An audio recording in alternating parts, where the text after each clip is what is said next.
Hello and welcome to Sidequest. This is our weekly video game show here at Geekverse. I'm your host Dylan Musnett. With me, the meowfulest Kirklin Patzer. How are you doing tonight, my friend? I'm doing very good. Yeah, we had a powerful weekend full of GV content. It was nice to see you in person, and this is a rare podcast that we're in the same city. Well, I'm in West Kelowna, you're in Kelowna, but like still we're close vicinity, but we're not in-person cast. It's rare for that to happen.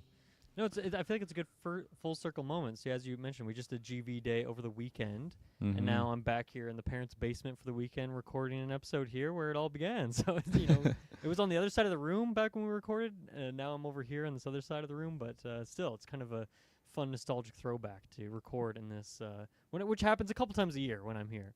But it's always fun when it does happen. But yeah, good shout out.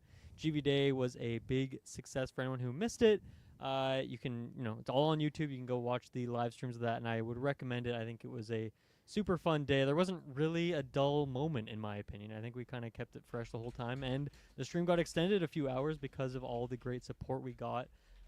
So thank you everyone so much for doing that. I'll shout out the Patreon producers right here at the top: Aaron Braden, April of Darkness, Jack Grant, Sam, Superbad Mike, TGGLM69, Jeremy Renner, Charlie Rendell, Cocktail Clay, John with no H, and I feel like we got one or two more that we got to add onto that list now, right? After GV Day. I feel like this is a little outdated all of a sudden. It feels that way. There was a lot of names popping up on that day. We'll have to, the dust hasn't quite settled yet. It's when you do a long stream, I feel a little groggy the next 2 days. Yeah. So we'll get that updated probably by Alien episode tomorrow. So all the proper names will be in there. But thank you everyone who, that list I just mentioned, people who showed up, people who were there in the trivia battle. I won't spoil the results if you haven't caught the stream yet, but go check that out. Kirkland, me, and you are on opposite teams. It was a really fun time as always.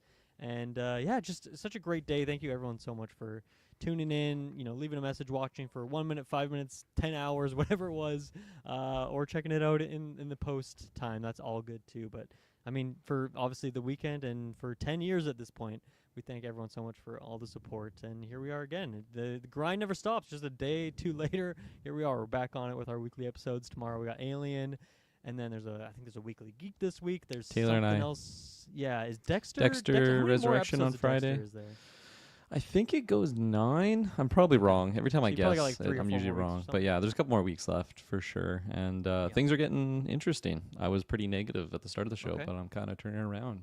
Travis, not so much. And Taylor's kind of been the same the whole way. So that's kind of the quick cliff notes of the general opinions there. But yeah, it's definitely been a fun discussion at least. And Dexter reviews, for some reason, always just pull out people in the YouTube algorithms. The chats are usually popping off on those reviews, so definitely check those out live if you can, because they're pretty interactive. Yeah, I mean, I still remember what is Dexter New Blood or whatever. Yeah, New Blood finale was our biggest live audience. It was crazy. It was insane. Weird time too. It's not like it was like 7 o'clock, normal time. I'm pretty sure it was a late episode, maybe midnight, but it was weird. Dexter awesome. Gets people juicing, gets the blood flowing as it should. It's funny. Normally after whether it's a GV day or a 24-hour stream, usually there's like a million video games we played over the course of the stream that we kind of report back on with Sidequest now, which is always fun to kind of debrief, talk about some of the games. But we didn't do any of that this time. There was no video games we played. We just did podcasting. We did some other games, fun things, but no video game things. So we don't have anything in that way. But why don't we talk about some of the games we've been playing? And I'll kick it over to you first, Kirkland. You kind of, me and you were talking about one of the things you've been playing. Just as we were driving to go get some Alcatraz chicken as we had a little break in the stream there. But yeah, if you want to talk about that or any other games, take it away. Yeah, I will get to that one. That's the main hitter of the game. Pretty much just the game I've been playing. But I forgot to mention this on a previous side quest. I tried the demo for that Cairn game, the rock climbing one. Cool. How was it? Did you try that one or no? You didn't get to it? I did not try the demo because I think I'm just going to buy it. And so I'll just play it when it comes out, which is, I think, November or December this year. It's coming out in a few months.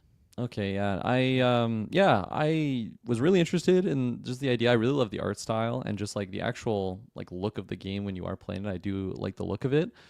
Oh, the gameplay though, it was a little bit too much for my little brain to wrap around. Even just the tutorial areas. It reminded me of another game. I think it's called Falling. I'll have to pull it up. It's basically a space game where you're just an astronaut floating around in space. It's like 2D essentially, and you just Okay. control the different arms. So like one analog stick is like an arm, like you're controlling your different yeah. limbs. I think I And know the game you're talking about, but I can't remember the name. Yeah, I can't remember what it's called, but Cairn is kind of similar in that, where like you really like you're moving your different arms and limbs, and just getting my head wrapped around. And I'm sure I just put in some time to like really learn it and get better at it.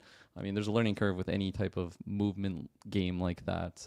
It's not quite co-op, but like it reminds me of something like that, where you're just controlling the individual parts of the body of the character, which, I mean, I'm sure it's satisfying once you get into it, but it just didn't feel like the most intuitive for me. And I don't know, like the 10, 15 minutes that I was giving it my effort on, it was just kind of frustrating. I felt like I thought like the mission was telling me what to do, and I thought I was doing it, but for some reason I was just missing something. So I definitely think I have to give it another shot, but it also just wasn't something that was really enticing me to keep going. I don't know. It was also just, oh yeah, let's try out this Cairn demo, and yeah, just that. So a little bit disappointing. I don't know. I thought maybe it was like right off the hop I was going to be hooked on it, but yeah, I don't know. Well, you have to let me know how you feel on it. Yeah. It's funny because when Jusant came out a couple of years ago, my critique of it as a climber was that like I wanted more depth. Like I want to be able to control my legs, which in that game it was just the hands. And so I think that game would be perfect for you, and Cairn would probably be perfect for me, where I want like a bit more of that simulation, and maybe I don't know. Hopefully, like my knowledge of how climbing works and the body positionings and things will translate to like it being more intuitive. But I still think those controls. You mentioned Quap. I was also thinking of I Am Bread. I forget if you've played that one. Yeah, we played that on a have, stream like, once. The four corners of like the bread. And it's like extremely awkward controls, right? But eventually, you kind of get into the vibe of it. And so I'm hoping that happens with Cairn. But either way, I think it'll be a fun game to kind of work out that learning curve and get to it, because I think it'll be pretty satisfying when you get to that point. For sure. And I think what you said there about just your climbing knowledge is definitely going to help you, because it really emphasizes on like min-maxing your reach and like what you can be going for. I don't know anything about climbing. The most climbing I've done is on a cruise ship on 2003 on the Royal Caribbean. There's a rock climbing wall. I was so excited to try it, and that was the day I discovered that I was terrified of heights. I got like halfway up and I was just paralyzed. I just could not move at all. And then here I am, almost 30. I've kind of conquered that fear to an extent. I know, dude. I'm not going to be. Next time I'm in town, I'll definitely have to get you out there with me. It'll be fun. I would definitely be down to try it. Even though I feel like I gotta get physically fitter for that. It's just I see some people that rock climb, and they're, I mean, talking about you look pretty fit on those on those walls. Those strong back muscles and things that you required. I don't know if it's just all about the finger muscles. Finger strength is important, but it's all important. You just gotta be a fucking beast. That's what I've learned. So I'm working towards beast status. That's right. And then I mean, just you mentioned it, Jusant. I just noticed that was like I think last month's PlayStation monthly game, and I just, as a habit, I just check them and I just add them to library. Like even if I'm not interested in the game, I just add them all. I'm just like a Smaug, just collecting all my treasure of games, even though they're not technically mine, because it's if PlayStation Network ever goes down, I'll just lose all access to that forever. Yeah. Hopefully that day doesn't come for a long time. But I don't know. I had no idea what that game was, but the fact that you just mentioned it there and that it was a little bit more simplified version of what that might be, that's a little bit more enticing for me there. So yeah, I'll have to check that one out. Yeah, I think it's going for more the vibe of it. Like there is a story going on, and it's like I imagine compared to Cairn, I feel like you're probably going a lot higher, a lot further. Whereas I feel like Cairn's trying to keep it pretty realistic. Whereas this, gets a bit more fantastical and all that sort of stuff. So it's a bit more of a journey. Whereas Cairn, I'm guessing, is really more focused on that sim element. Would be my guess. Well, I love myself the Journey video game, so you just hit the key word for me. That sounds enticing. Yeah, the sequel from that studio coming out, or from that's this month. Yeah, I keep forgetting the name of that game though. It's Sword something. Yeah. Sword of the Sea. Sword of the Sea. There we go. We pieced it together. We found it. It kind of does roll off the tongue. I don't know what I was talking about. Good title. And yeah, that's this month. A little reminder there, and that's a free PlayStation drop. So I'm definitely going to be giving my thoughts on this cast for that one. All right, and then the main event of what I've been playing, which is the in my opinion the viral game, because it's just been populating my Instagram feeds and just my social medias. I don't know if that's for everyone, but Ready or Not. It's probably less so now because of Battlefield 6 beta has been just popping off. A lot of people, I know just today at work, a lot of people were talking about it. And of course, good God, oh my gosh, the great God lives V69. Or no, it's the good God. I'm adding a little bit more of an emphasis there. But, yeah, you kind of adjust to great. Travis just calls him 69 now, which I think is a great simplification. We only have one patron so far that has 69 in their title, so it still works. Yeah, absolutely. But I've just been hearing a lot of buzz about Battlefield 6. But a couple of weeks ago, it was just all about Ready or Not. And I remember just seeing some like gameplay, I feel like over a month ago, because it has been out on PC for a little bit while. I picked it up on the console launch, which I feel like I got it like maybe 3 or 4 days after it actually came out. It was pretty quick around that time. It didn't take long for it to just be staring me down in the PlayStation Store for me to bite on that one. And yeah, I'm a big sucker for tactical shooters. I feel like I mean, going way back, I remember playing like the original Rainbow Six on PC, and that game terrified me. Like it's funny looking back on it now, like the graphics are so awful, but just going in these dark like basements, trying to sneak into this house that's filled with like terrorists, and you got the night vision, and back then it was just like green and like really blocky looking characters. It was terrifying, and this is like just an updated version of what that is. Obviously, there's so much more in depth to it than just the OG game that I played, and I believe it's like, I don't know if it's the same makers, but it's just like the successor of the SWAT 4 series, which I had never heard about. I had to do a little bit of digging as I was just getting into the game, because it does take a little bit of a learning curve. It is like a very lethal game, which in my opinion is just awesome. I love it. We talked about it on the Ghost of Tsushima. Like I prefer when I can just kill an enemy in one shot, but I can also get get hit by an enemy in one shot. It just adds a little bit more realism to the combat, and this game is very much that. Yeah, I haven't played online with friends or whatnot yet. I've only just been playing with the narrative story mode, which is basically you're just going through the levels and you play as the commander. It's funny, on a couple weeks ago we were talking about door kickers, and it's very similar to that, where you're like the commander, and then you have different police officers that are your squad, and they if they die on a mission, like they're just dead, and then you have to like hire a new one. If something goes wrong in a mission, like there's civilians that obviously you don't want to harm. Worst case scenario, one of the terrorists or whatever, they'll take out one of the hostages, or maybe you'll accidentally get a civilian in the crossfire, and then like that'll bring down like the psyche of like your whole team, and the morale's really low, and they just won't perform as well. And each of them get like different attributes, and they level up, and just it's a different way of like, I don't know, getting strategic in that element. I imagine it's just trying to emulate how you'd be playing online, where like I'm going in with a shotgun and this guy's going in with a riot shield, and like just the different ways that you can breach rooms using the different non-lethals or just equipment or whatever. It took me a while just to kind of like figure out what my team should look like, and then heading into the missions. And I'm at the point now where I believe the base game has like 18 missions, which is pretty long, honestly. Like I'm not finished the main game. I have about 17 hours into it total. And a lot of that is like redoing the mission. Like I'll go in, I'll just die, because it is, those early missions were pretty humbling of just kind of learning the game. But then I just got addicted to like, okay, now I'm gonna perfect it. I feel like I kind of get that back to the Arcane series, with Dishonored 2, stuff like that. Once you've kind of quote unquote mastered these levels and you played them a few times, like how quickly does one of them take? Is it just like a couple minutes to like really blast so it's it can vary. It varies like immensely, I feel like, depending on the mission and like your difficulty and how you're planning on doing it. Like you could go in just guns a-blazing, and like, in my opinion, I feel like that would be really hard, because like the enemies are just so lethal. Like you just get shot from like some random crossfire. Once you learn the missions, like you can navigate the terrain better, but like every single mission, like enemies are in different spots, or maybe where the bomb is planted is in a completely different area. So it like the replayability is there, but like you'll know the layout, right? So it's like, okay, I know how to get to the cafeteria from this entry point. So I guess in that sense, it'll get longer. But for me, like some of the missions were taking like, I think the longest one was like 36 minutes, which is pretty long.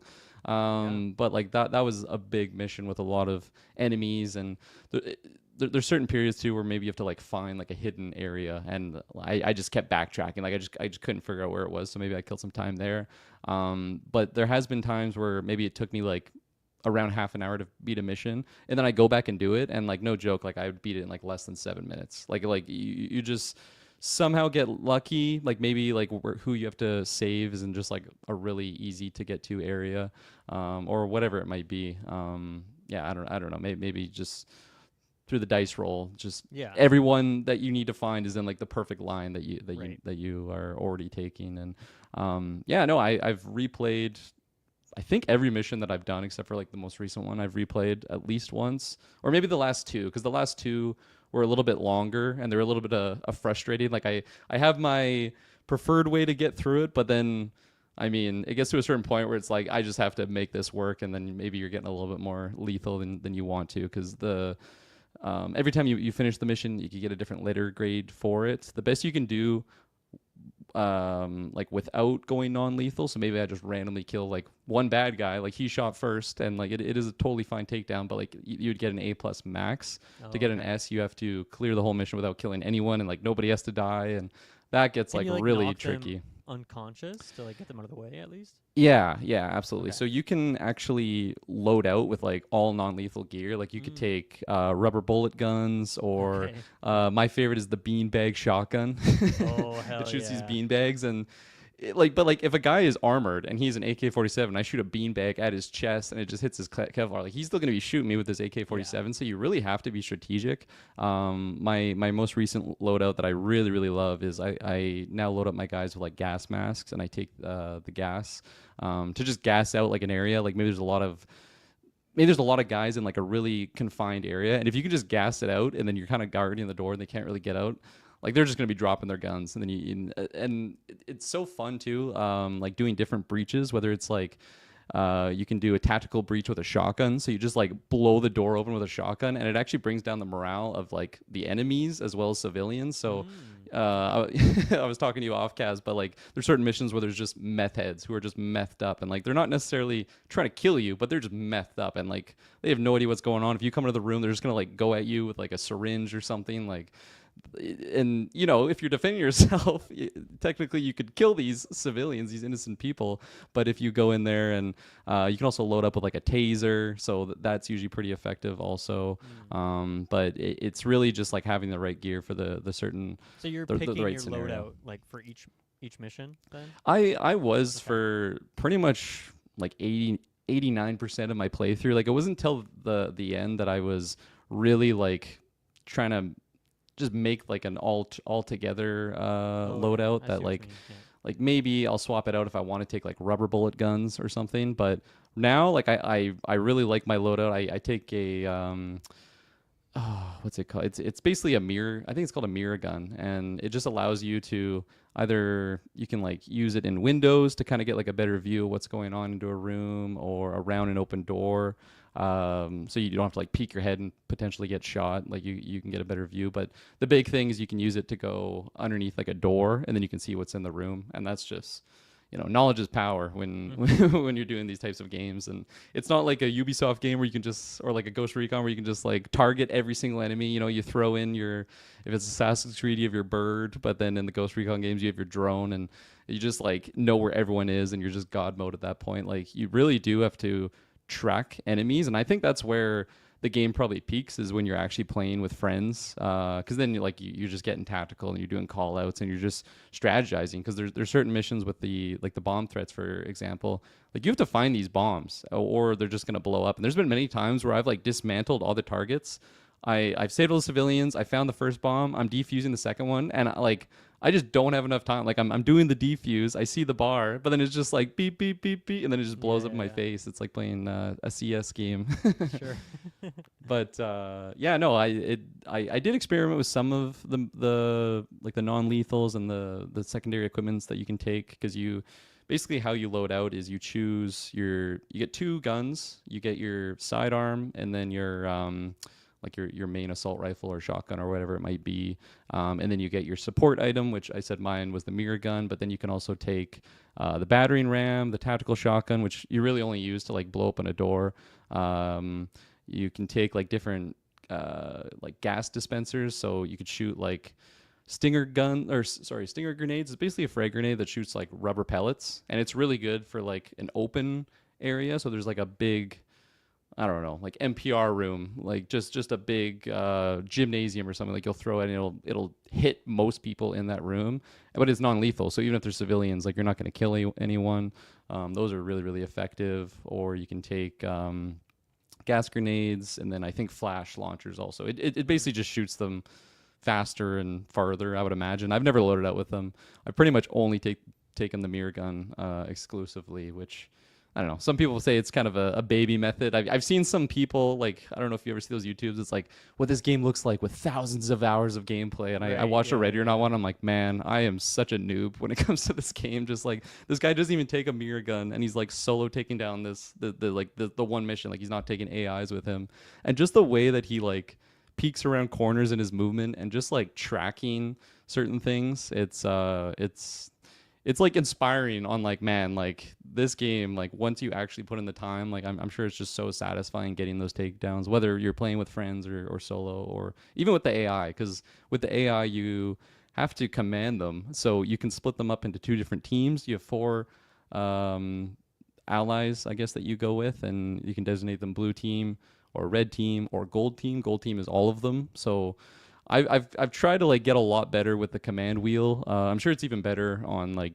keyboard and mouse, because then you could just set hotkeys and whatnot. But on PlayStation and I imagine Xbox also, it's just like the right bumper, and yeah, just like hitting L3 to switch between like blue team, red team. Like, okay, I walk into a room, I see 3 doors in front of me, one of them is open. It's like, okay, that's kind of the main target because there's nobody in this immediate hallway. So then best case scenario, I'm designating like red team to watch that door, and then maybe blue team like stack up on the closed door. I don't like maybe someone's just going to walk through the door, right? Like while I'm facing the other way. So like there's so much strategic element.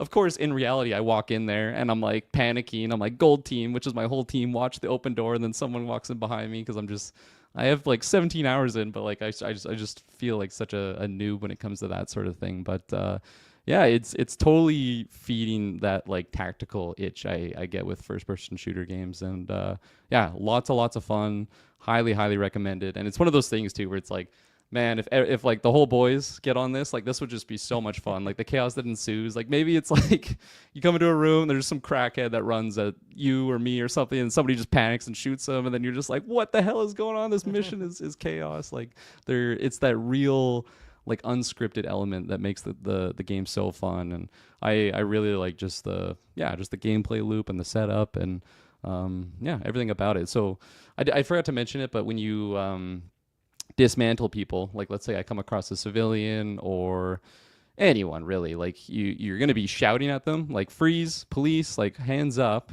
And best case scenario, they put their hands up and they stop what they're doing. Some guys, like especially if they're a gangbanger, they have a gun on them. Like you don't know what they're gonna do. But as a police officer, as you know, all great police officers should, they don't shoot first. So like I'm not allowed to shoot this guy until he shoots first. And like if he does, then the game will track that, and I'll go down a score or whatever. And there's some funny standouts standoffs you get put into. But yeah, best case scenario, hands up on their knees. But like if there's a big room and there's like 5 people, and let's say 3 guys go down on their knees and then these 2 other guys are like not compliant, you have to still focus on the guys that are on their knees, because sometimes like if you're not watching them, they'll just like grab a gun in their back pocket. So like just the crowd control element too, it's really stressful, especially if like maybe you're later on in the level, you're like 25 minutes in, you're getting sweaty, you've already maybe gotten into a gunfight. Worst case scenario, maybe you lost like an ally. It's just, yeah, it's really fun. But just like issuing commands to civilians and whatnot, to just turn around, get down, well, like whatever it might be amongst the other chaos. It's really fun to manage. But to fully like get them under control, or sorry, let me rephrase that. They're not safe until you like handcuff them. Once you handcuff them, they can't really do anything. And then, yeah, so it's kind of good to go there. Do you have any questions about anything I've said so far? As I get some water here. Yeah, no. I mean, it's funny when we were hanging out on the weekend, I kind of asked you a couple questions about it, and so I feel like I kind of get the gist of it now. But yeah, I mean, it sounds it sounds great. Like I mean, even just describing whether it's like the NPC or not the NPCs, but like civilians, but then obviously like civilians that are. I feel like in most games they're kind of always the same, but in this, since you have like I don't know characters that are like on drugs and stuff, that like makes them unpredictable. And like that thing with like enemies where you can like get them to kind of surrender, but then they maybe like don't fully surrender. Like that's the thing you can do like as Agent 47 and Hitman, but you never like have enemies like that in a game. It's like either you take them out or you don't. And so I don't know. It just sounds like even within the levels, having that level of variety of where they spawn and stuff too. I don't know. It just sounds like the enemy AI is really great and realistic, or even just like I don't know, makes for really interesting gameplay because it sounds like it's pretty hard to predict. And I'm sure, yeah, as you mentioned, like that guy has 1,000 hours. I'm sure he knows exactly how they work. But I feel like where you're at in the game, it probably still feels like always that bit of a dice roll. Of like, oh, how is this guy like almost like a bluffing game of like what's this guy gonna do next? And that part of it sounds really great. And it's funny because it sounds like a game that you would play these levels over and over and like figure out exactly what the movements are, where this enemy's gonna move. And I'm sure you can to some extent, but it sounds like you got to be a lot more, kind of got to play improv a bit more, and that sounds like a really great part of it. Yeah, absolutely. And just the fact that there's so many levels, right? Like I could play one level 100 times and enemies be in different areas, but like in the base game, I think there's 18 missions total, and then like the game was, I don't know, $40-$50 maybe, and I got it like 70 whatever dollars with the DLCs, which has 2 DLCs, and it like their map like packs, like there's different just levels in there. I don't know the total. I would imagine 5 or so each, maybe 6. So I mean that's just a lot of content in general. So I'm excited to eventually get to those. I am pretty deep, like I think I'm on mission 16 or 17, so I am right at the end of the base game, and I was pretty much like not moving on until I got like A+.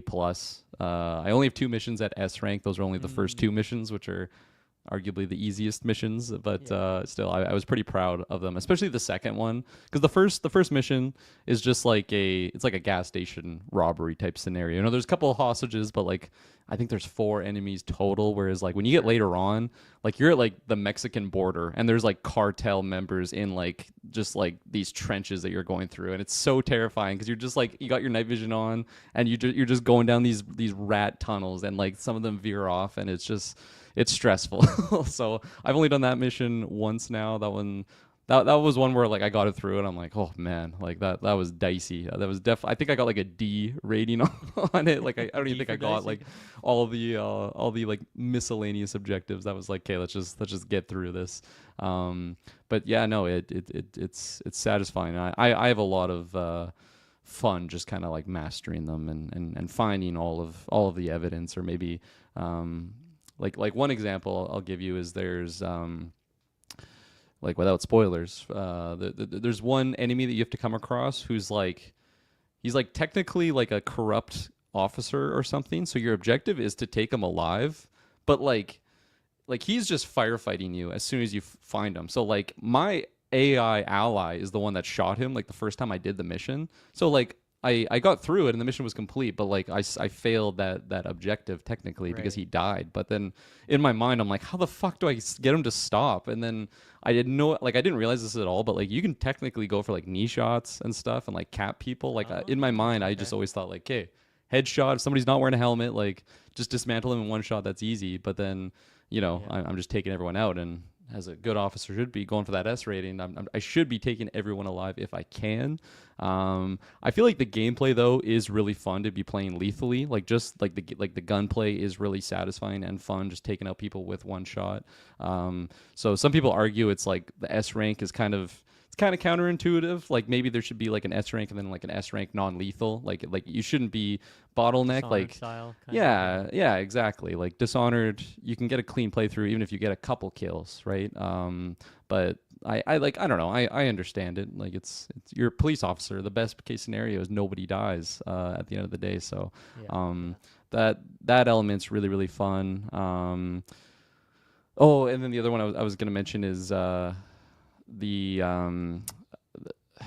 actually no, I don't want to mention that. It's a fun level reveal that maybe I'll save it, because like the first time you go through it, any of these missions really, like that's when you discover whatever the conspiracy was, or like this tie into this, and that's kind of fun, or it's been fun at least for me on the first playthrough, because I'm sure once I play through the full game, I'll just be knowing the ins and out of all these missions, but like some of them have like these little hidden areas where maybe you go into a mission, you're just expecting it to be one thing, but then it leads down this literal rabbit hole, and it's just it's crazy when you get into those situations. It's just like, all right, gold team, you got my back. Like, well, I got your back. Let's go down here and take them out.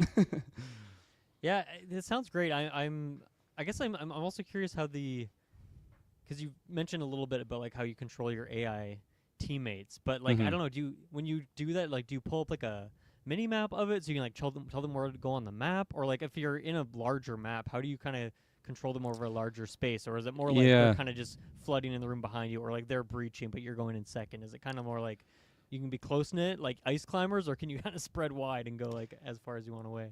Yeah, like the way, because I'm such a noob, like I pretty much just keep my whole team around me, because the way that you issue orders is like through your crosshair essentially. Like if I'm pointing at a civilian, my command wheel will be for the civilian. So like if I hold the button, I can say like get on the ground, turn around, come to me. Whereas if I'm pointing at a door, and I use my command wheel, not the meal. I can issue them towards that door, and there's just a plethora of options. I feel like I haven't even really used all the options. I just started using the ones that I feel the most comfortable with. But then of course that's when you can like hit L3. Now I'm just selecting red team. So then I'm stacking them up on the left side of this door because you can be very specific with it, and then they're just waiting command. So then they're just gonna wait there, and what they're doing is they're still watching the room. So if somebody walks in from another door, they're not just idiots. They're not just going to be staring there. They're going to like respond accordingly. But their main objective is to be watching that door in case an enemy comes out, whatever it might be.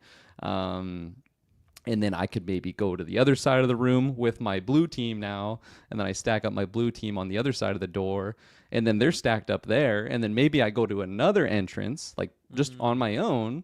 And then I'm like kind of like maybe I took the tactical shotgun on this loadout, so I'm waiting to just blow open this door. Maybe I issue the command that like as soon as I open this door, then you guys go in also. And you can also time it with like a C4 entry, which is just the most satisfying for me personally. And I believe that one has like the biggest hit to enemy morale. Like if the door just blows open, then everyone's shitting their pants, and it's. Does that like change that when you're talking about the morale? Does that affect like their AI and like how much in your face they'll be, or if they like straight up run away, or if they just surrender, I guess? I think it's like a fear element. So like if let's say they have like 4 dudes with AKs, like if I just kick the door in, I don't think they're going to be scared. I think they're just going to be gunning you in response. But then I don't know, let's say it's like a meth lab I'm raiding, and like these guys are on edge already, like they're all high and stoned, and then I just blow the door open. A lot of them will just kind of go down on the ground. Maybe some of them are running away. It's kind of hard to predict just because I haven't played the game enough, I think, to like fully understand like the repetitive nature of the AI. Because to me, it feels pretty much random. It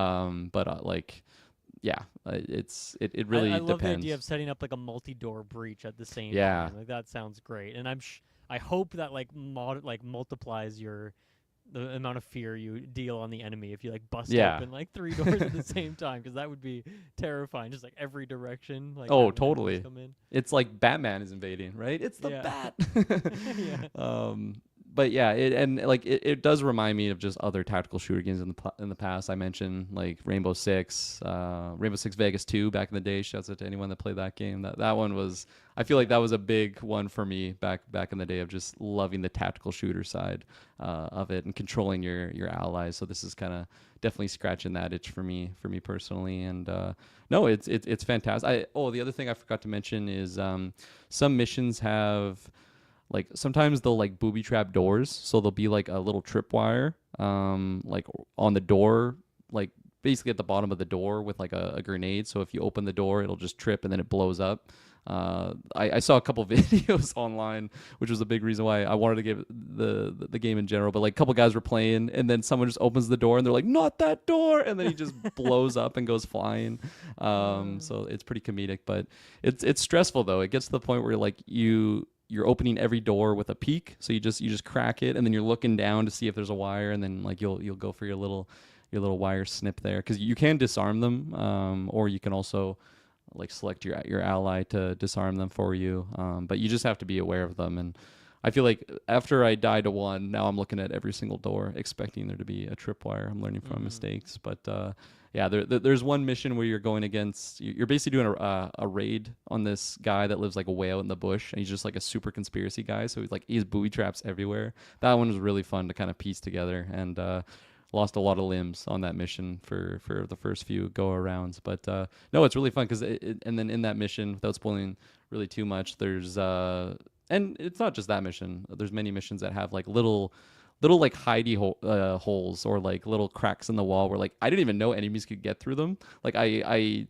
breached. I saw two guys. One guy got down, the other one ran, and then I like handled the one guy, and I went into this room where I know he went in. So I like threw a flashbang, like I know he's in there. I go in there and he's just gone. And I was like, what the hell is going on? I was checking all around that area, and then I realized that there's these little like cracks that they can just like squeeze through, and it's fun. Yeah, it's totally a fun game. And yeah, like I said, I've only played with AI and the single player mode, but I can't wait to play this with friends online. And yeah, no, it's totally a solid game. I'm really happy I picked it up, and it's totally up my alley, and highly recommend it.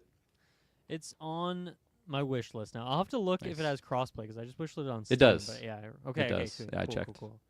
Because yeah, I mean, yeah. Once again, I don't know if it would run on my laptop, but if it did, I feel like this would be a keyboard and mouse kind of game for me. But obviously you're getting through it pretty well with controller, so I'm sure I'd get used to it all the same. But yeah, there you go. That's Ready or Not.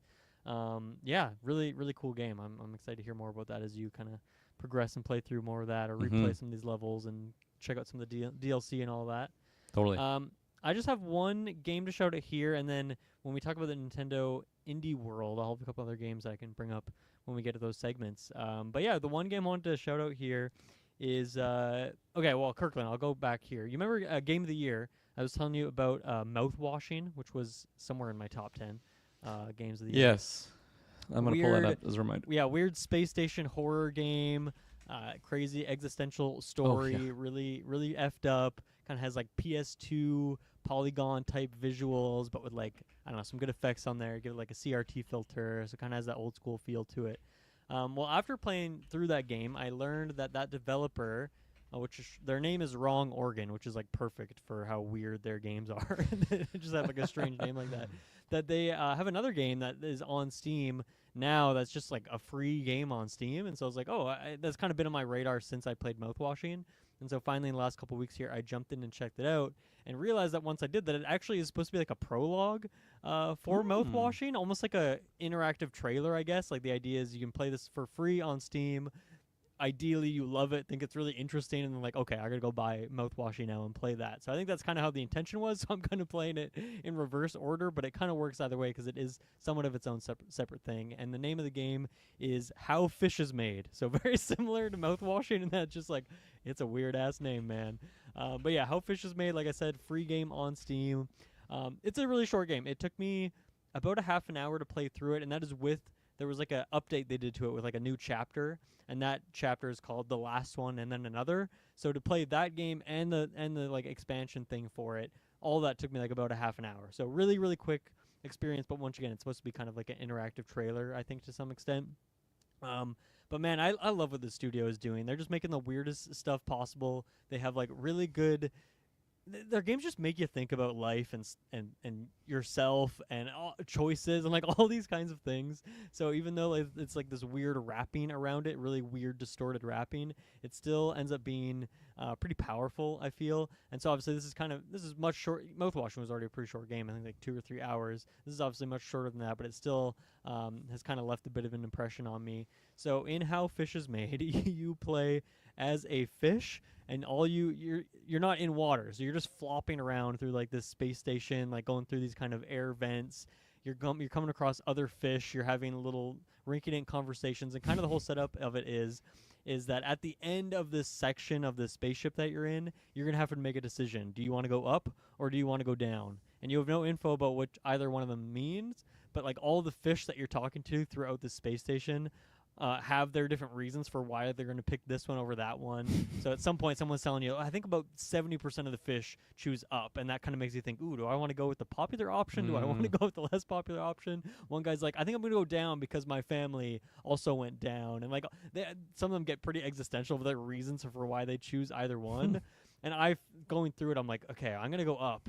I'm gonna go down. Actually, after hearing this piece of information, I'm gonna go up again, and like all this kind of thing. Which really, I don't think there is much, like, not even to spoil, but I don't even know if there's a huge difference for either one you choose. I think it's just the game is more about that kind of choice and stuff in general. So it's kind of a commentary on choice in games, that kind of thing, perhaps.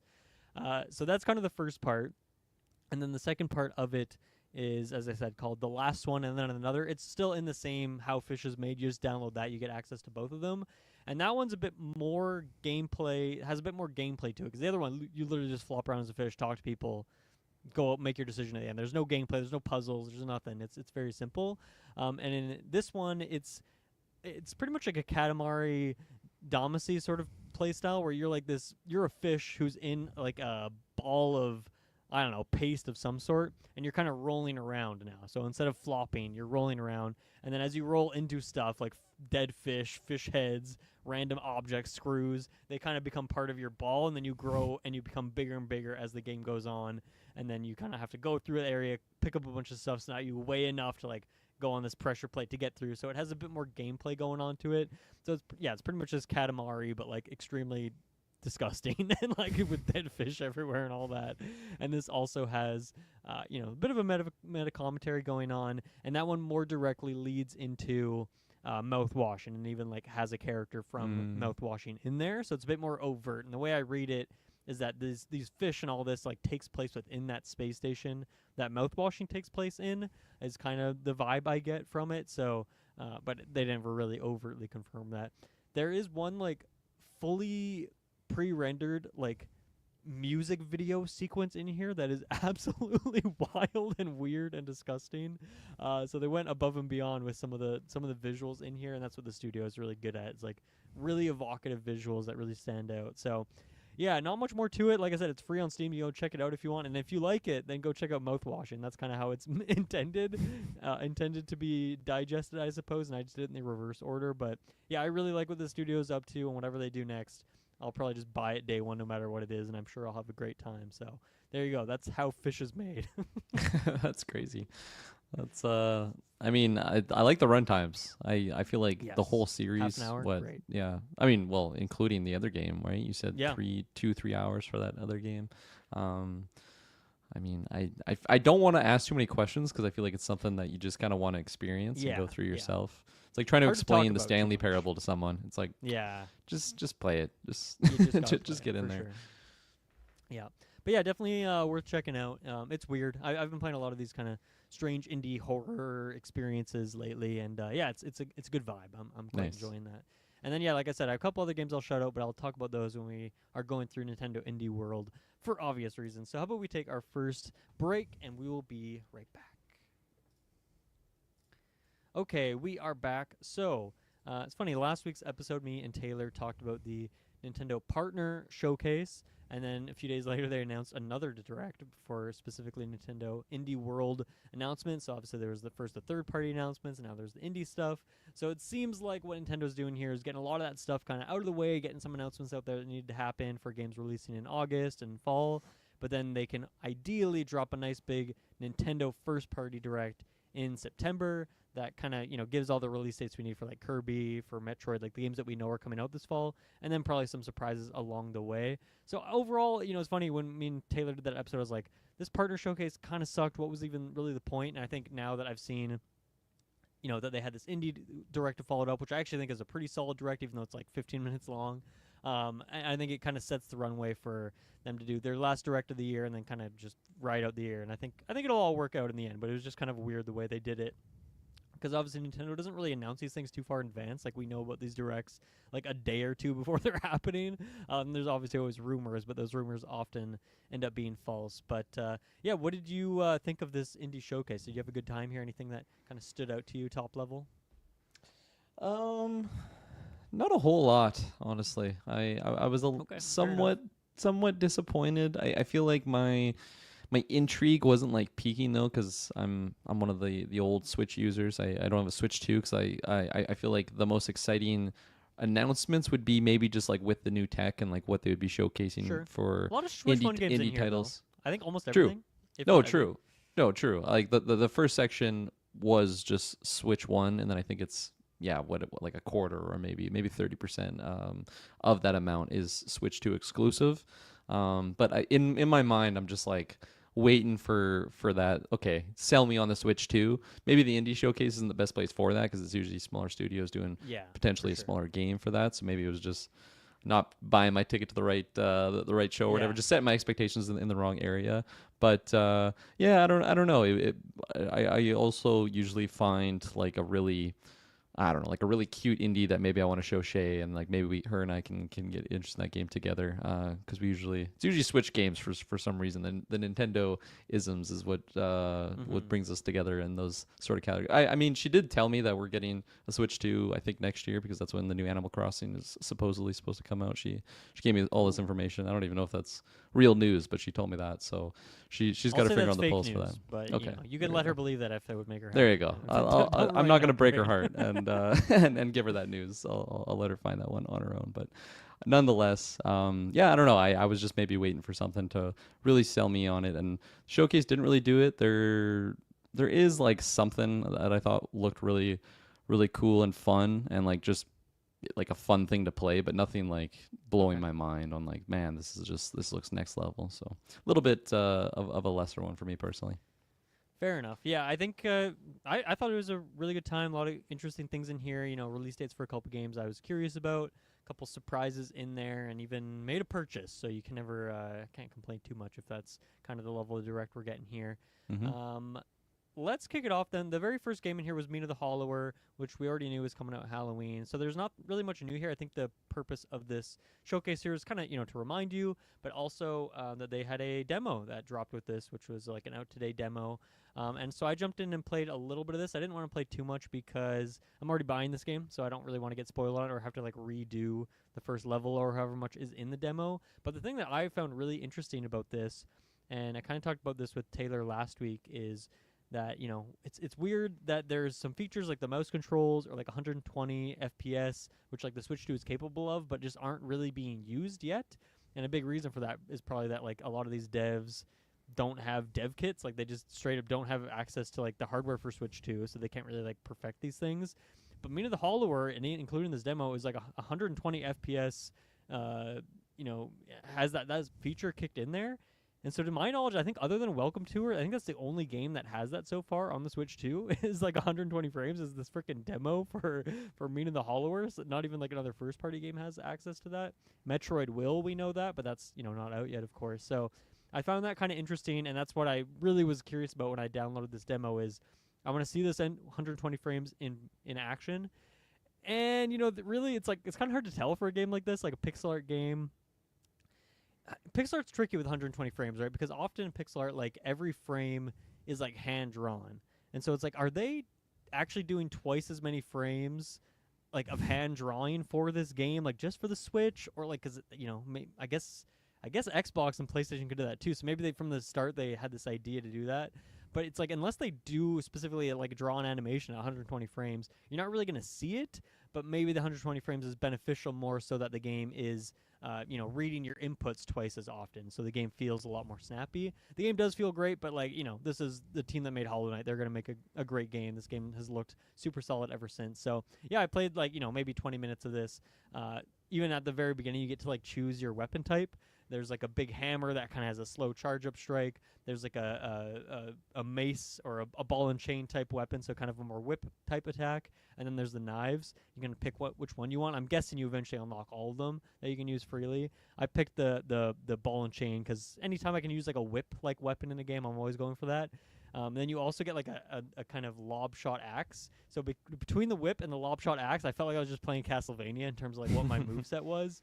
So that was really fun. And then obviously the Hollower part of the game, which I feel like I never really understood, but now I do is that like a big part of this is like as you're like a rat character, you can just a lot of the terrain you can just burrow underneath the ground, so you can like pop up beneath enemies or just get underneath obstacles, go get collectibles, that kind of thing. So it just makes the game very fluid. You can fly around. You also have like a jump right off the bat, which this is a very Zelda-like game, but often in Zelda games you have to like unlock jump, or you just like can only jump like over ledges, specifically. So this just feels a lot more fluid. So far so good. I'm still gonna be picking up this game in October. Looking forward to it.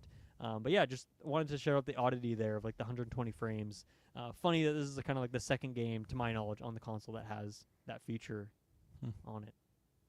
Yeah, interesting. It looked really fun. That was one of the more highlighted games for me of the showcase. Of course, it was the first one they showcased, so it was a good start. I just love that like this style of gaming has just it didn't die back in like the NES or like the old era of gaming. It's fun that they didn't have 120 frames back in the day. They didn't have the TVs for that that stuff. So it's cool that it's just living on and looked really cute. I like the character. Yeah, I don't even have a TV for it. So if I'm picking this game up in October, I'm only going to be able to access that if I play handheld on the Switch. So that's nothing wrong with that. It works perfectly because it looks like a Game Boy game, right? So it's kind of perfect, kind of very Link's Awakening sort of style to it. The next game is one called Well Dweller, coming out 2026. It looks very Hollow Knight-y. I don't think I have much to say on this one. It was not really my cup of tea, unfortunately. Any thoughts on Well Dweller? Yeah, no, not particularly. I think some people will love that game, but that person will not be me. But the next one I thought looked really great, and this is also 2026, called Neverway. It's kind of almost got like a best of like indie developers in the sense that they said they have the pixel artist from Celeste, which is like one of the most gorgeous indie games, and then the composer from Fez and Hyperlight Drifter, which, two great indie soundtracks as well. But I love the look of this game. I feel like it seems very Undertale-y. It's got like a very limited color palette, which I love. It's kind of just like this very specific shade of blue, and then like just the darker and lighter variations of it. And it looks very trippy. The story looks really good. Gameplay looks interesting. So this one's definitely on the radar. I'd love to get a demo of this and like, I don't know, see what that feels like. But yeah, I think this game looks and sounds really great. I'm pretty excited for Neverway. Yeah, I really like the soundtrack that this one had, and just like the enemy designs looked really just freaky. Just they got a couple freaks in here. I like it. I like the world that they build up, and something that really stood out to me is just like the attack animation that like the main character is using. Like the one weapon that they have, it's just like it looks like a torch, but it's just like a stick with a flame on it, and they're just swinging it like a fucking World Series batter. Like they're just swinging that thing at these enemies. It looked really just satisfying getting those hits off. So definitely, I mean, again, like the at the start here, where we started hot with these games. Yeah, and then a game coming out very soon, which if this was the first announcement of, I'm kind of surprised because it's coming out in just a few days. But Herdling. So this is from the developers who make the Far series, Far Changing Tides, and I can't remember the name of the other game. I played both of them actually because they have been on Game Pass. Firewatch, so checked out. Wasn't it? I think it's from the developer it's from the producer of Firewatch. Oh, producer which, of it. Okay. I don't know what that means. Yeah. Does that just mean like they put a commercial for them one somewhere? Guy who worked on Firewatch like threw $20K at them? Like I have no idea. Yeah, that's a good point. But yeah, the Far Changing Tides games, really interesting, vibey games, and I think the reason I've kind of fallen off them is that they are very slow. Like there's very little gameplay happening. Sometimes you might just spend like 15 minutes not really doing anything, just kind of taking in the background, taking in the music, the scenery, and like maybe you have a couple little things on your ship. You got to turn this dial or whatever. But like it's very vibey, very chill, and it feels like this is very much like that as well. Where you're just a herder, you're guiding these yaks, whatever they are, across this landscape. And so I'm sure there'll be some simple mechanics tied to that, and maybe got to clear debris out of the way so they can get around or use them to knock things out of the way, that kind of stuff. But I'm expecting, just like their other games, for it to be more about the vibes than the deep mechanics. And I don't know, I feel like their games are very meditative, and so if right place, right time, it could be the perfect game for you if you're looking for that kind of thing. So yeah, Herdling I think looks pretty interesting, and honestly, to me, it looks a little bit more compelling than their previous games, just in terms of the gameplay of it, because it seems like there's a little bit more complexity to it. Yeah, not for me, this one. Okay, a little too slow, I think. A little too slow. I feel like, doesn't it kind of have like a bit of a journey? energy to it. It Does does. it not So scratch yeah, that itch? I guess to elaborate on my hard no, they had me in the first half. I thought it looked Okay. really cute, and just like the world design looked cool. But then as it went on, and it just showed more of this child looking figure with the herd, and just like different areas, whether it was like a more foresty area. I was just like, man, this just seems like it's just a one long trying to keep goats in a certain area might be annoying, and Yeah. yeah, just I think vibes. The I vibes think the last wasn't there for me. games were like between 4 and 6 hours or something. So Okay. not overstaying their welcome, hopefully. But yeah, obviously pretty lit on mechanics. It's no Journey. Journey's a one sitting game, and those are my type of journeys. It's I like no to how take. fish is Yeah. made. I'll tell you Yeah. that. Next up, though, is a game called "Is This Seat Taken?" which I feel like there's not a lot of games that have a question mark in the title, so I really like that. This was an out today game, and I bought this game, and I've been playing this game because it Nice. spoke to me. Fuck This yeah. feels like a DS game, or like more specifically like a 3DS game, because I feel like DS had vibes like this, but it didn't really have like indie games on it yet, because there was still cartridge only. But 3DS, I think of like Box Boy and other games like that, which are just like simple kind of indie games that maybe are using the hardware, but maybe not. But they're just kind of these weird little indies that are kind of on Nintendo platforms and feel very Nintendo-y, even though they're not developed by Nintendo. And so I wanted to pick this one up because it just looks cute. I really like the art style where it's pretty basic, like not a lot of colors, but then they'll use colors to like highlight very specific parts of the scene. It almost has like a comic book kind of grain to the background of like some areas to it as well. And like the sound effects are very poppy and ploopy, like they're very perfect in that way. And so now that I've been playing this game, the premise of it is essentially it starts out and there's like a taxi going through, and you'll have like 4 or 5 little shape creatures, and they all have some specific thing about them of where they want to sit. So one guy really wants the window seat. One guy might be smelly, and another guy doesn't want to sit next to a smelly guy. Maybe someone wants to sit alone. Maybe someone wants to sit with their friend specifically. And so you kind of pick them up, drop them into the different available seats, and kind of puzzle it out in a way that they are all satisfied with where they're sitting. And what I like about this game so far is that it's a puzzle game that isn't like, it's not like a math problem. It's not like there's only one way to solve this thing. There's a little bit of freedom of where you put these people. Obviously if someone wants to sit next to a window, obviously there's like maybe 4 spots in a window, but for the most part it's like a little bit more free form. And then there's been a couple levels, like harder levels that I've unlocked, where it's like, okay, this one feels like, man, there was not much variance in terms of where I could have put these people, and that feels good. It feels like there's a good mix of kind of more free form, just fun placing people down sort of ways, and then like really kind of more intense puzzle levels that are a bit more challenging, but you only get those once you've like beat a whole range of levels before it.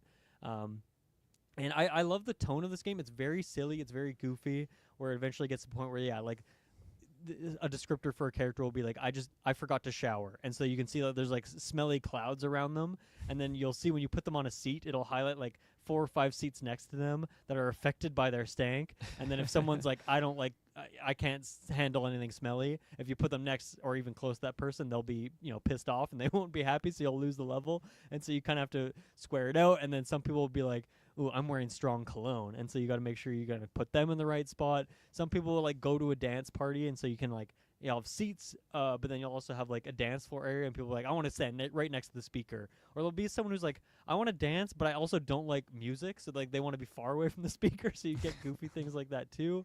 And so the first couple levels are pretty basic. Like you get a taxi, and like each time the taxi gets to the next level, drops off all the people, you get a bunch of new people to fill in.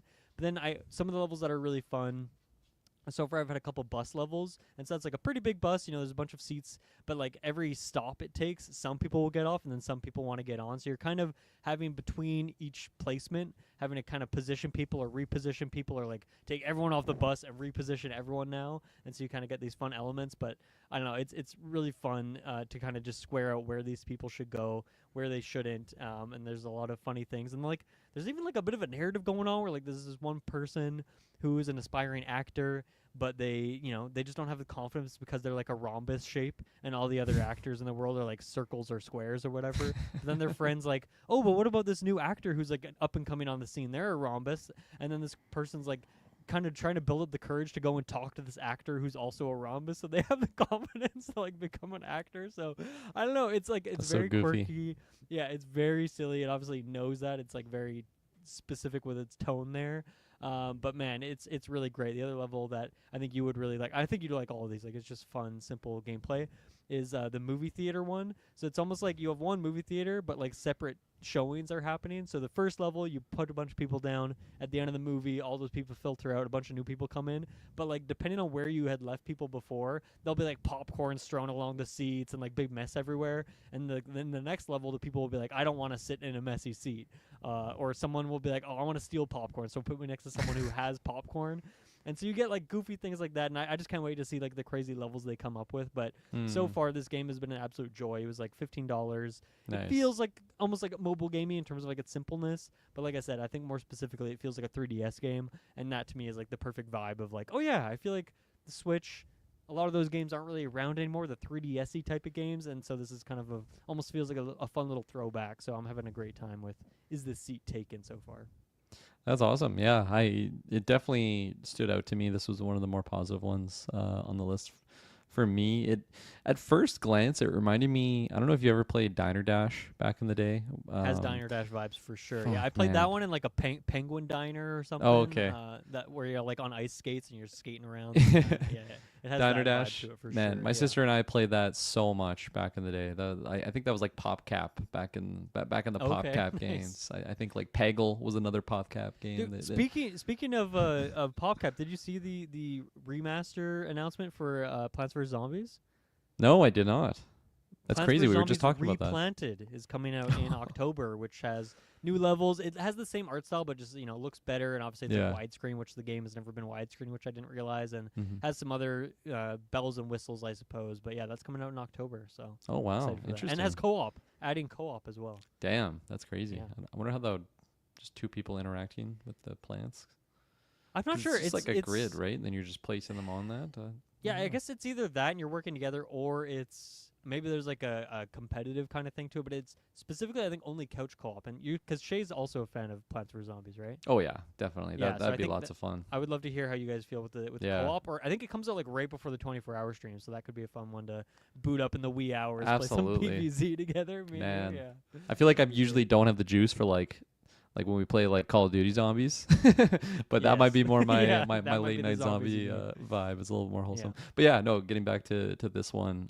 So that was the initial vibe, and I'm like, this seems really cool. But then, of course, it's everything you just laid out, and a little bit more actually. So you definitely sell me on it. And this is one where at first I was like, man, I just feel like this would be a fun one for Shay, because she likes those little like puzzle, super wholesome. Is like it's got to be nice, fun, cute, wholesome game, and this one has that written all over it. And I love just the design of the characters and their little faces. And I remember there was one shot in the trailer where they like grab one.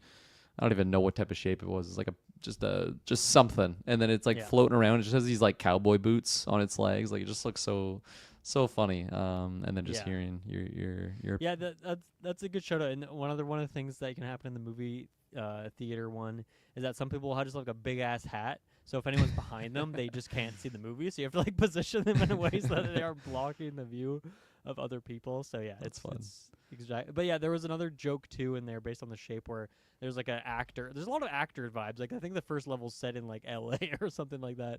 And yeah, the one shape, it's like a square. It's talking to like some fans, and he's like, "Yeah, I'm a movie star," and they're like, "What? You're not a star. You're a square." It's like that's the kind of level of humor. You didn't know this, so it's like cheap little laughs, but it's working well. Does the you said there's sometimes there's a guy that's like really smelly, maybe a guy with really strong cologne. Do they ever like counter each other out? Like I don't know, this guy kind of defeats the aura of the smell because he's such a powerful cologne user. Like maybe it like makes the area neutral. Maybe I can bring someone else in. Like does it work like that? It does not, but there's a lot of specific things going on there, right? So there's like the clone, there's the smelly people, and then sometimes someone just doesn't like smelly things. Sometimes people just don't like strong smells. So strong smells would mean you can't be near cologne or a smelly person. But if you just don't like bad smells, you can still be next to someone who has cologne. So there's like specific things there. But often what I'll end up doing is like there's a part of the bus that's just like all stanky people. Like there's like 3 or 4 like stanky peeps just like in the back. They're just together. happy. But then Just a couple sometimes pigs. someone might be stanky, but then they also don't like strong smells. So like they're given off, this BO, but like they also, if they smell BO, they're gonna be pissed. What a bastard. They're like really specific. And the other one too is like they'll be kids. Kids are like slightly smaller ones. They have like pink cheeks to show off that they're kids. And kids often they want to sit next to each other or next to their parent or something. But then there's some people who are like, I don't want to sit next to a kid. Like, don't put me anywhere near a kid. Oh, and then on the bus as well, you get people who are playing loud music, which is like, man, I always hated people on the bus who are like playing their music out loud. So it's very relatable, and I'm like, always want to stick them in like the worst seat possible. And then like some people don't like to be next to loud noises. Some people want to be next to someone who wants to talk. So you have to go like they put the chatty people together. So some people want to like sit on the bus so that they're facing in the direction of the like the direction of the car. So you get like a lot of really specific little interactions in there that are really really fun. So it's so far a really great game. And yeah, like I said, I can't wait to see what like the future levels are, because like the movie theater one was really unique and really fun. And there was like a wedding rehearsal dinner that was really fun to like square out to where everyone should go. And so I'm curious to see what other ones they cook up in the back half. I mean, it might be a short game because it's like $15, but whatever it is, I'm gonna play through to the end for sure. Nice. Yeah. Awesome. Yeah, and then next up was Little Kitty Big Cities getting a free update this year, they said. So it's like more level going on. You can customize your cat and all that. I really enjoyed that game. It was another, speaking of short games, another like 2-3 hour long game to get like every achievement and everything in it. So I'll definitely check this out if it's still on Game Pass. I played it on Game Pass, so if it's still on Game Pass when this update comes out, I'll jump in, check it out. Yeah, that game was cool, and I'd be down for more of it. Like the Meowvelous line. Yes. That's why I stole that name. Your name. Good stuff. And as soon as it came up, I'm like, I know exactly what game this is. Dylan told me all about it on Sidequest. Hell yeah. That's funny. Perfect. Yeah. Must have been popular if it's getting a free update. They don't even want money for it. They just want more people to play the game, which is cool. Yeah. And then content warning coming out 2026. So obviously this game's been on Steam for, I think it came out maybe this year or last year, but it's coming to Switch. So one of those goofy co-op games. Looks fun. Looks cool. I thought it was funny how I feel like a lot of these, like whether they're horror or just like, I don't know, just online like Steam like streaming games are like a thing. I don't know, they bounce on my radar. I've seen many different versions of them.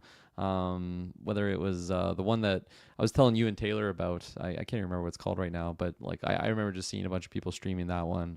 It was just like the survival one, and this one definitely reminded me of that. But I just found it so funny that it's literally about going viral, and it just reminded me of that aspect of like, let's just find a fun game that we can play online, stream it, and then people will find it funny. And like this is literally what the game is about just trying to get that footage, posted on SpookTube. So I feel like the gameplay and the look of it was less impressive than the actual idea of what the game was. I thought it was kind of funny there, and the fact it was called content warning. At first, I was like, "Oh, we're gonna get dark here. Like they're giving me a content warning," and then that's the name of the title. So yeah, I don't know. There was some positive things to take out of it, but nothing too crazy.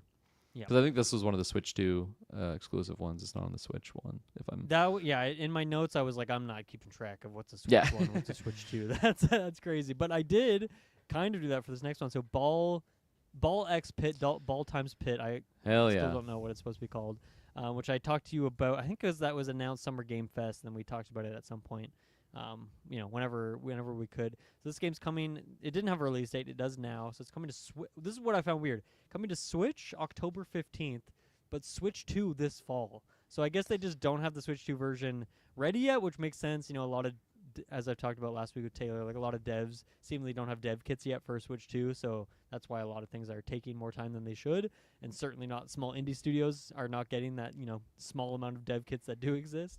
So that's too bad. I mean, obviously you can still play the game via the Switch 1 version on your Switch 2, which is probably how I'll play this game, but just kind of a weird little detail there. But I'm glad this game finally has a release date. I honestly barely even looked at the trailer because I'm already just sold on this game. I don't want to see any more. I'm just going to pick it up October 15th. I'll be there. Unfortunately, October is like the busiest month ever for me for games. There's like 7 games I want to play that month, new games, so it's going to be crazy, but I think I'll still make time for Ball Pit because it looks great. Yeah, we talked about this in the past, but I mean, just seeing the actual gameplay, I did watch the whole trailer. I was so just drawn in.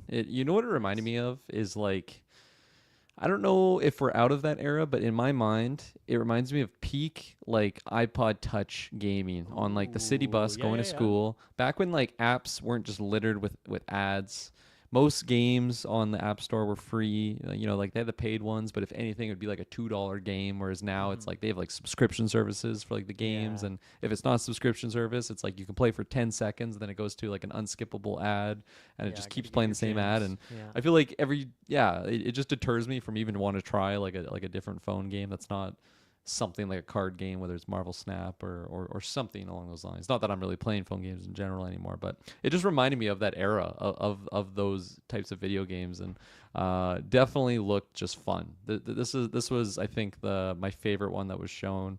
It just looks fantastic, and if I'm not mistaken, they were mentioning something about Loop Hero. I don't remember what the detail was. If it's the same maker, Man, it must be the same artist. Like it's not the same studio, but the art looks so freaking similar. I mean, obviously it's like a bit more 3D than pixel art, but like even the color palette and the part when you're like building out your base looks almost like Loop Hero. So it's got to be some combo there. Totally, and just like the different characters that you're unlocking, it just across the board, it looks fantastic. And it's funny when they said like fall to the Switch 2 in October, whatever it was, to the Switch 1. I read it in like reverse, so I'm like, okay, it's coming out first on the Switch 2 and then Switch 1 a little bit later. That's kind of weird, but whatever. It was just reversed in my head there, but no, I could definitely see myself picking this one up.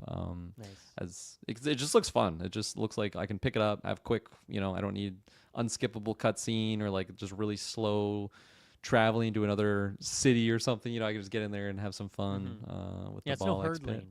Yeah, exactly. Time and place for it, if I have 15, 20 minutes, I'm not going to put on Journey and start a playthrough, because in my mind, I feel like I want to play through that in one sitting.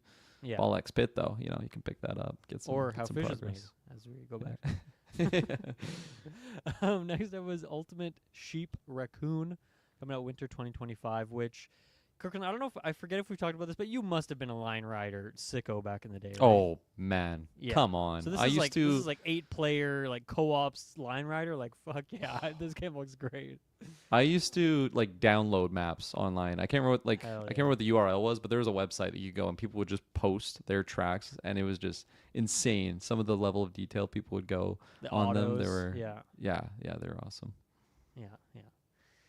So I don't know. Do you have any interest in a co-op 8-player version of Line Rider, or you're like happy with that being like a 2008 memory? Yeah, I'm not racing to. I don't know. Maybe word of mouth will convince me, but yeah, I just feel like that chapter's closed for me. But who knows? Yeah. This game looks cool though. I like that someone's making a game like that. Cool design for sure. I like the art style and everything. Then there's a game called Glaciered, which is interesting because I feel like there's a lot of games like this now that are like kind of like 3D underwater exploration games. Like obviously, Subnautica is the big one, but then there's other games like it. But I like that the setting of this one is it's like a frozen world, so like the surface is just like completely inaccessible, and so you're kind of beneath these glaciers and things like that. So kind of a cool setting. But man, I just absolutely hate underwater exploration in games. This is just I'm no James Cameron. Like this is just not my cup of tea. Even like UFO 50 has a couple underwater exploration games, and like there's some of my least favorite in the collection. It's just not my bag, unfortunately. So, and Subnautica as well, like cool game, but like just not for this guy right here. So I will not be playing this one, but looks cool. Do you think that stems from like Mario? Because Mario water levels were always just notoriously the most hated. They were my most hated. Yeah, I mean, it's definitely not a hot take by any means. Like water levels are like notoriously people's least favorite, but I think more like I don't really mind a 2D water level. I think, but I think more specifically 3D water levels where it's like if you're playing a fast, frantic game, but then you're like now you're underwater and it's like a quarter of the speed, like Mario 64. And you get to the water levels, it's fine, but it's not my preferred thing. But definitely, game like this where you're solely underwater, not really my thing. Yeah, no, that's fair. I like that you said 2D water levels don't bother you too much, because I don't know if you've played Inside yet, but that probably has some of the best water levels in general. It's like very terrifying water levels though, and it just adds to the theme of that game so much, or I don't know why I said theme, just the feel of what the aura and the atmosphere. Definitely. If you don't wish list that item already, you should definitely get on there for Inside. Have you played it yet? I feel like we've talked about it many times. I thought I would have talked to you about it on Sidequest, but maybe I talked to someone else about it. Or maybe, that was maybe a couple years ago now, so maybe... maybe I forgot. Yeah, that does happen. You maybe forgot because you maybe blanked it in your memory because I did not like it. And so maybe you were like... That's maybe probably all the why. negativity That's I probably had, why. You were like flashing it out of your mind. So Yeah. we don't need It to is unearth amongst that, my but, favorite of all time. Yeah. Just that story. It is for so many people, and maybe that was a problem. Maybe the expectations were too high for me.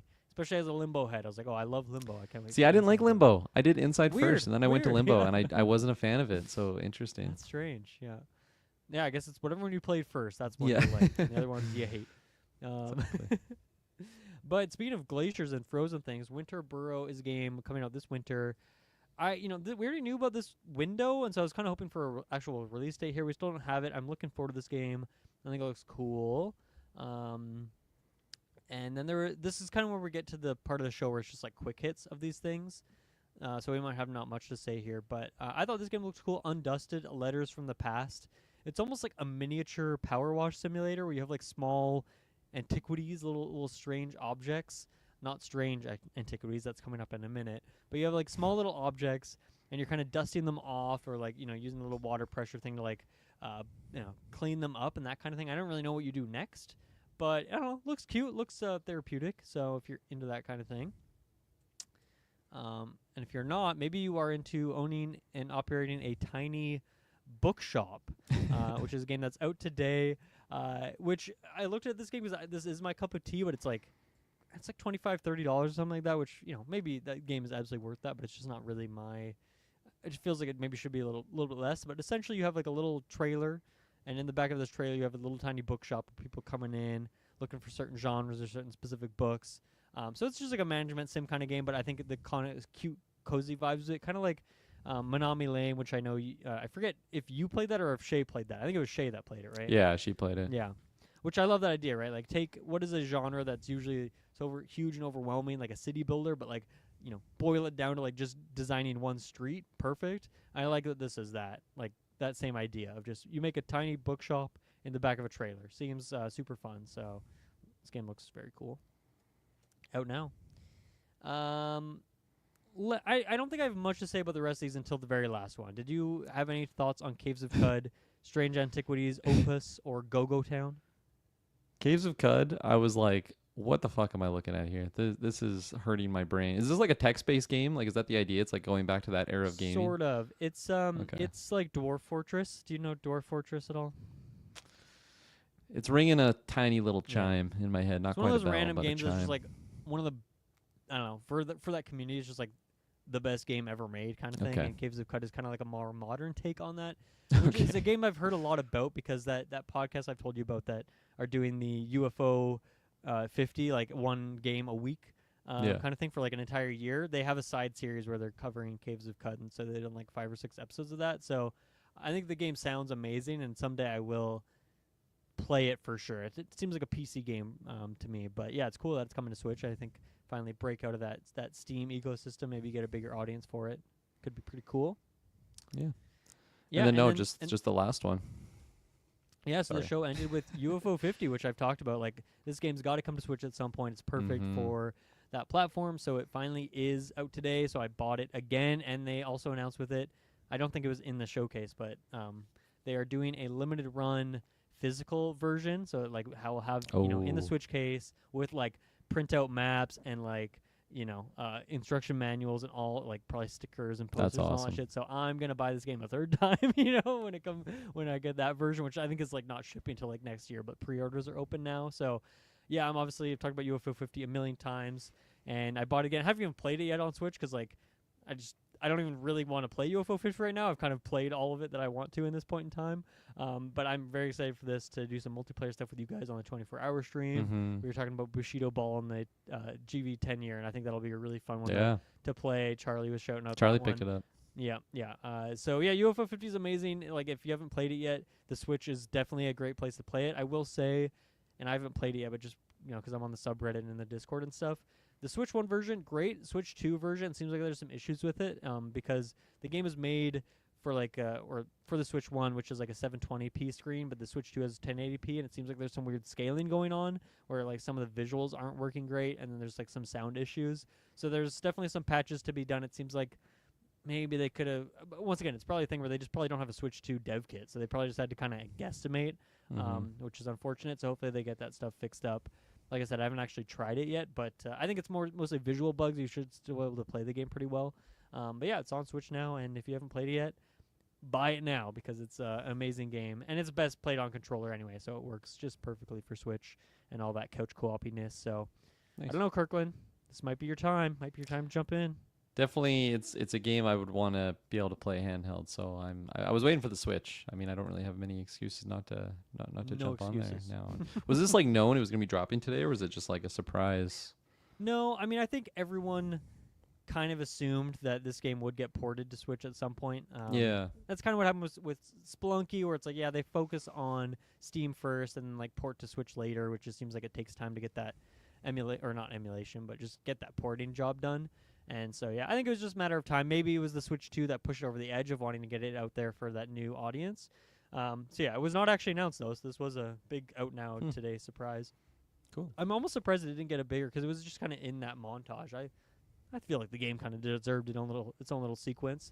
Maybe you can get the developers up there to talk about it, but I guess it's like not a new game anymore, so maybe that's the reason why. But, yeah, like I said, I already bought it, and I already own the game, so that's how good it is. Nice. Yeah. That was everything from the show. Anything? We didn't really skip over anything, but any closing thoughts on that or anything else? My only closing thought is the game that I was trying to think of earlier with this floating man in space with the limbs. It's called Heavenly Bodies. Yes. Okay. Good Go call. check that out if you're Good call interested out. in that type of gameplay, because I am not.